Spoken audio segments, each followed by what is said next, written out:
Amigos, buenas noches. Bienvenidos a las noticias de hoy. 7 de las medidas solidarias que contempla la ley de apoyo humanitario están ligadas a la vigencia del estado de excepción. Eso es un tema importante dentro de las nuevas reglas que regirán. Hola, Diana. ¿Qué tal, Milton? Amigos, muy buenas noches. Así es, a partir del lunes 14 de septiembre, medidas como la suspensión temporal de desahucio y la suspensión del corte de servicios básicos entran a su recta final. Aquí les explicamos y con este tema empezamos 24 horas. Aunque el estado de emergencia continúa en el país, algunos de los beneficios y medidas solidarias adoptadas por la pandemia concluirán este domingo a la par con la vigencia del estado de excepción. Para otras empieza un conteo regresivo. Según la ley de apoyo humanitario, los cortes de servicios básicos como agua potable, energía eléctrica o internet se retomarán 2 meses después del estado de excepción. De la misma forma, los desahucios a arrendatarios por falta de pago, es decir, todo esto a mediados de noviembre. Y el dueño de casa, el arrendador, no podrá iniciar un proceso en contra de su arrendatario hasta que concluyan esos 60 días. El mismo plazo corre para la reprogramación de pago de cuotas por obligaciones con entidades del Sistema Financiero Nacional, incluidas las entidades emisoras de tarjetas de crédito. En contraste, la extensión de cobertura del Instituto Ecuatoriano de Seguridad Social a todos los afiliados que hayan quedado cesantes o en mora por pérdida de ingresos concluyen este domingo. También se podrán dar por canceladas las pólizas o contratos de las compañías de salud prepagada y de seguros por falta de pago. Adicionalmente, este 14 de septiembre se podrán retomar los procesos de cobros de multas e intereses de todos los procesos de matriculación vehicular y revisión técnica. Necesitamos todavía seguir con este espíritu de solidaridad, de conectarse con lo que está sucediendo con el país. Pienso yo que algunos de estos temas incluso deben ampliarse. Los ciudadanos debemos procurar en los diferentes ámbitos, a nivel de arrendamiento, a nivel laboral, a nivel comercial, con nuestros proveedores, con nuestros contratistas, llegar a acuerdos que nos permitan sobrevivir. Estas medidas sucumben incluso antes de que el Ejecutivo emita la reglamentación final de la Ley de Apoyo Humanitario. Daniela Valencia, 24 horas. El municipio de Quito tomó la decisión sobre la restricción de circulación vehicular a partir del 13 de septiembre, una vez que haya finalizado el estado de excepción. La rotación será mes a mes. Aquí les explicamos. El plan de restricción vehicular del municipio de Quito se llama Hoy Circula y será de la siguiente manera. Los meses impares, los días lunes, miércoles y viernes, circularán los vehículos cuyo último dígito termine en 1, 3, 5, 7 y 9. Los martes, jueves y sábados, los vehículos cuyo último dígito termine en 2, 4, 6, 8 y 0. Durante los meses pares, la regla se invierte. Así, los lunes, miércoles y viernes circularán los vehículos cuyo último dígito termine en 2, 4, 6, 8 y 0. Los martes, jueves y sábados circularán los vehículos cuyo último dígito sea 1, 3, 5, 7 y 9. Los domingos circularán todos los dígitos y los feriados oficiales circularán todos los dígitos. El Comité de Operaciones de Emergencia de Guayaquil se reunió para definir las disposiciones que entrarán en vigencia a partir del 13 de septiembre, una vez que termine el estado de excepción. Allí se cuestionó la información que entregó el Ministerio de Salud sobre casos de COVID-19 en la ciudad. Esto no nos sirve de nada, señores, absolutamente de nada. La alcaldesa de Guayaquil, Cintia Viteri, cuestionó con dureza los datos sobre casos de COVID-19 en la ciudad, que por orden judicial entregó el Ministerio de Salud al COE cantonal. Se tratan de más de 400 casos que no tienen fecha ni ubicación y que por lo tanto asegura no permiten realizar el respectivo seguimiento epidemiológico. Viteri aseguró que ha pedido sanciones. A través de escritos presentados al mismo juez, hemos solicitado la destitución de las autoridades que tenían que cumplir con un tema que es vital. Pero desde la Coordinación de Salud en la Zona 8 hay una respuesta, una explicación. Debido a la saturación del sistema, se cerraron ciertas pestañas en las cuales no nos da esa información. Si nosotros habilitamos esa pestaña, corremos el riesgo que se caiga el sistema a nivel nacional. Lo cierto es que al municipio de Guayaquil le ha tocado obtener sus propios datos, dijo la alcaldesa. Y estos indican que los casos de COVID-19 en la ciudad se han reducido considerablemente. La incidencia real es de 1.14 por cada 10.000 habitantes. Estamos en un momento totalmente estable, pero con la presencia del SARS-CoV-2 que produce la enfermedad de COVID-19 todavía presente en la ciudad. Y en ese sentido, el COE cantonal anunció disposiciones que regirán a partir del próximo 13 de septiembre. En materia de tránsito se mantiene la restricción por el último dígito de placas. Impares lunes, miércoles y viernes. Pares martes, jueves y sábados. Y los domingos la circulación será libre. Todos los ciudadanos que han obtenido un salvoconducto lo podrán seguir utilizando de la misma manera. Los locales comerciales podrán trabajar de 5 de la mañana hasta la medianoche con un aforo ampliado al 75%. Por otro lado, se mantienen cerradas las discotecas, los centros de tolerancia y prohibidos los eventos masivos. Adicionalmente, la alcaldesa de Guayaquil recordó que las instituciones educativas no pueden recibir estudiantes. Se han clausurado a 7 establecimientos por incumplir con esta disposición. Deben entender los establecimientos educativos de la ciudad que no estamos jugando. Deben entender que aquí hay normas. En Guayaquil, Carlos Acoto, 24 horas. Ecuador probará 3 vacunas contra el COVID-19 con 20.000 voluntarios. El reclutamiento iniciará la segunda semana de octubre y la aplicación de las dosis en noviembre. Sin embargo, se requiere un seguimiento de al menos 6 meses para observar la evolución de los voluntarios. La carrera por conseguir la vacuna contra el COVID-19 continúa en el mundo y ahora Ecuador también formará parte de los países en donde se realizan ensayos. Desde hace 3 meses y medio, la Universidad San Francisco de Quito solicitó a la Organización Mundial de la Salud la autorización para hacerlo. Finalmente, es una realidad y el país podrá participar en el estudio denominado Solidarity Vacunas. Ya hemos recibido la confirmación de que Ecuador va a ser tomado en cuenta y que vamos a ser asignados al menos un sitio de investigación en la ciudad de Quito. Así se podrán probar 3 diferentes vacunas que se encuentren en fase 3. En el caso de Ecuador, vamos a tener el compromiso de aportar con 20.000 voluntarios. Esos voluntarios serán seleccionados únicamente en Quito y serán fundamentalmente personas que por su profesión o ubicación geográfica estén continuamente expuestos al virus. Además, deberán estar sanos, no haberse contagiado con el virus y tener entre 20 y 50 años. La aplicación de las dosis será en noviembre y luego de ello se deberá realizar un seguimiento de al menos 6 meses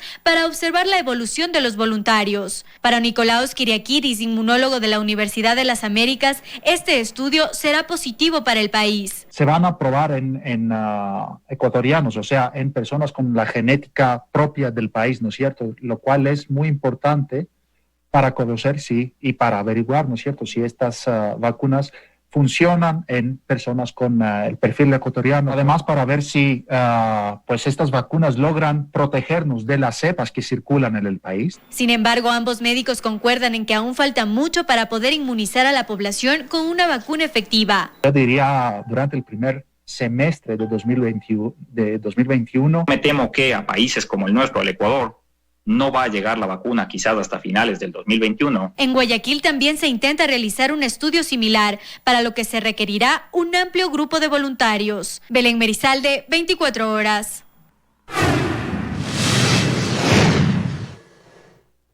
En Fiscalía se han presentado 5 denuncias por irregularidades en los procesos de inversión que ha realizado el Instituto de Seguridad Social de la Policía Nacional. Una de las últimas inversiones fue la compra de bonos globales a 2 empresas que quebraron. El ISPOL en 2014 llegó a pagar $15 millones por un terreno avaluado en $500,000. También invirtió en un proyecto habitacional que costó $14 millones. Se construyeron 200 casas y se han vendido 2. Y se suma a esta lista de fallidas inversiones el crédito entregado a la UTE por $7 millones en 2017. Allí se constituyó un fideicomiso y se entregó en garantía estos bienes. ¿El fideicomiso le ha pagado al ISPOL? 0. Pedimos la liquidación del fideicomiso y empezamos a exigir el pago. a través de medidas penales, de medidas civiles y de una coactiva en que la Contraloría General del Estado está apoyando las gestiones de cobro del ISPOL. Y no es todo. También se compraron bonos globales ecuatorianos. La última compra fue de $22 millones a 2 empresas que quebraron. Son compras de diferentes montos, en diferentes años, diferentes tipos de contrato. Esos papeles fueron transados en bolsa. El ISPOL los compra en el mercado de valores. Y compra una persona que hasta ahora no sabemos exactamente quién es ni dónde tiene la empresa. Una empresa IPCorp. Esto salta a la luz tras un informe realizado por la Superintendencia de Bancos, donde alerta de operaciones de crédito, más no de inversiones. Estos y otros casos ya están siendo investigados por la Fiscalía. Se han presentado 5 denuncias. Por los bienes improductivos, por peculado y abuso de confianza, por delito de estafa a la empresa Delcorp, y también se ha presentado en el asunto de la Universidad Tecnológica. Mientras se esperan las respuestas judiciales, casa adentro también hubo algunas sanciones. La mayor parte de directores, de directivos que han estado involucrados en este tema han sido separados. En el caso de empleados civiles, sumarios administrativos que estamos llevando adelante. Se desconoce el monto total a recuperar de estas y otras transacciones que incluso ni siquiera se ejecutaron. Andrea Samaniego, 24 horas. 2 compañías privadas que operan en Guayaquil y que están relacionadas entre sí han dejado de pagar a sus inversionistas en el mercado de valores. El perjuicio alcanza a entidades como el BIES, el ISPOL. Este último ha denunciado a las firmas por presunta estafa ante la Fiscalía. Solo entre 2018 y 2019 colocaron valores en el mercado bursátil por $40 millones. Se trata de 2 empresas privadas que operan en Guayaquil y sobre las que llueven cuestionamientos, pues han dejado de pagar a sus inversionistas. Las alarmas se encendieron en agosto pasado cuando la calificadora de riesgos informó sobre presuntas anomalías en las que habrían incurrido ambas firmas desde junio. Entre sus inversionistas consta el Instituto de Seguridad Social de la Policía Nacional, ISPOL. La ministra de Gobierno, María Paula Romo, se refirió a este tema. Acaba de quebrar en Guayaquil hace algunos días Delcorp, Ecuagran, 2 empresas que tienen una vinculación entre sí. Estas empresas estructuraron y vendieron en la bolsa, en el mercado de valores, vendieron facturas, aparentemente facturas emitidas por empresas vinculadas también a ellas. La última emisión de estas facturas fue de más o menos $34 millones. De esos 34 millones, 22 al menos son del ISPOL. Otros cuestionamientos surgieron desde el BIES, entidad que cuenta con una inversión de $5,5 millones en papeles de ambas compañías. A través de un comunicado enviado a la redacción de este noticiero, aseguraron que les sorprende la reacción tardía de la calificadora de riesgos y advierten que se han iniciado acciones legales ante el incumplimiento de estas 2 empresas. En agosto, ambas firmas debieron pagar al BIES $154,000. Al respecto, la Bolsa de Valores de Guayaquil dio a conocer que las compañías suman emisiones vencidas por $624,000 en total. Aseguran que se trata de un tema aislado, producto de un año complicado en lo económico. Y recalcan que se están realizando asambleas con los obligacionistas que tratan de llegar a acuerdos. Pero las operaciones de estas firmas entre sí y el silencio de sus representantes levantan dudas. La Superintendencia de Compañías informó que abrió investigaciones a las empresas involucradas, así como a las calificadoras de riesgo, auditores externos, representantes de obligaciones y casas de valores. Desde la entidad no se dan mayores detalles, mantienen la reserva por temor a prevaricar, aseguran. Mientras continúa la incertidumbre entre inversionistas públicos y privados, por lo que se podría constituir como una operación bursátil fallida. En Guayaquil, Carlos Acoto, 24 horas. Más noticias, amigos. A pocos días de cumplir 3 años en la cárcel, el ex vicepresidente Jorge Glass se enfrenta a la nueva condena. No obstante, su permanencia en prisión sería mínima, pues en su caso no se aplicaría la acumulación de penas. Este registro de acceso público reporta que el ex vicepresidente Jorge Glass, en efecto, tiene antecedentes penales y desde esta semana su situación legal es quizá la más complicada de todos los exfuncionarios de la Revolución Ciudadana procesados o condenados por corrupción.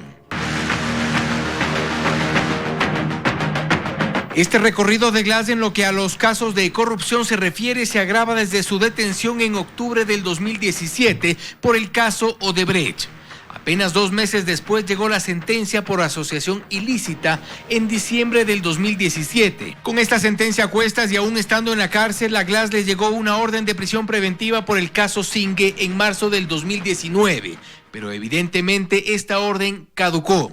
Así llega el caso Sobornos y la sentencia ratificada en casación este septiembre del 2020. De momento, lo que está fuera de dudas es que Glass está impedido de volver al sector público en ninguna de sus formas. Ha perdido sus derechos de participación y ciudadanía. Intentamos, pero sin obtener respuesta, que su abogado Harrison Salcedo nos hable de la compleja situación legal del ex vicepresidente. Glass se enfrenta a una condena del caso Odebrecht por asociación ilícita a 6 años de cárcel y con el caso Sobornos por cohecho agravado a 8 años. El Código Orgánico Integral Penal establece la acumulación de penas, pero este abogado cree que no aplica para este caso. En este caso en particular, la pena menor será absorbida por la pena mayor y deberá cumplir una sentencia de 8 años de privación de libertad. Y es que Jorge Glass recibió sentencia en ambos casos con el Código Penal anterior. Y si al final accede a los beneficios de ley, se podrá aplicar sin lugar a dudas el Código de Ejecución de Penas porque ha sido sentenciado con el Código Penal y beneficiarse de la prelibertad. La condena a cumplir sería mínima. En Quito, Fausto Yepes, 24 horas.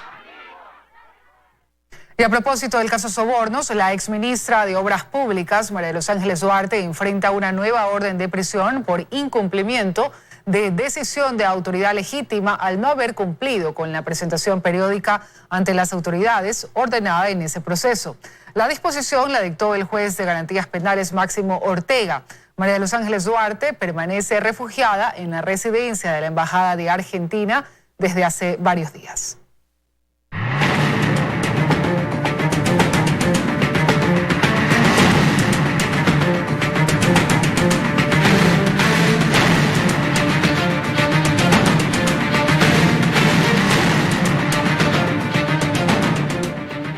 Y ayer mostramos cómo un pequeño pueblo de Santa Elena sirvió como refugio frente al COVID.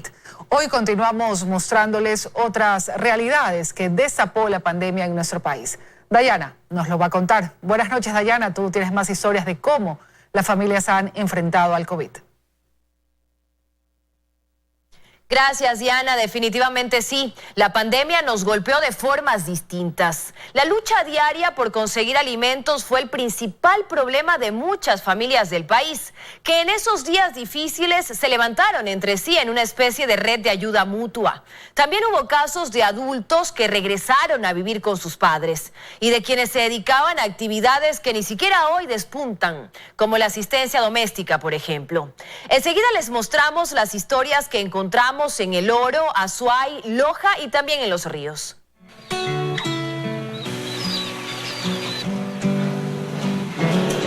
Con este alimento sobrevivieron durante el encierro, nos dice. En esos días, en el barrio 3 de noviembre del Oro, la situación era parecida entre unos y otros. Hay veces venía un camión familiar de alguien del barrio, entonces se comunicaban entre todos y salíamos, gritábamos solo con guineos, cada quien iba a ver un saco, una racima. Hay videos que guardaron el momento que nos acaba de narrar. Manuel perdió a su padre y a varios tíos a causa del COVID.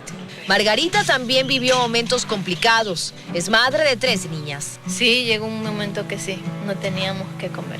Como salida comenzó a criar pollos y a sembrar plantas. Ahora lo que le preocupa es que la pandemia, si bien no dejó sin empleo a su esposo, la empresa en la que trabaja le redujo el sueldo a la mitad. Deben sobrevivir con $200 el mes. Y saben que pronto las deudas deberán pagarse. Por ahora, digamos, agua no estamos pagando. Estamos endeudados hasta el cuello con el agua, sí. Luz tampoco. A prestar dinero. Entre quienes perdieron sus empleos está parte importante de la población joven de esta comunidad de Azuay. En su mayoría, las mujeres que se dedicaban a la asistencia doméstica fueron despedidas.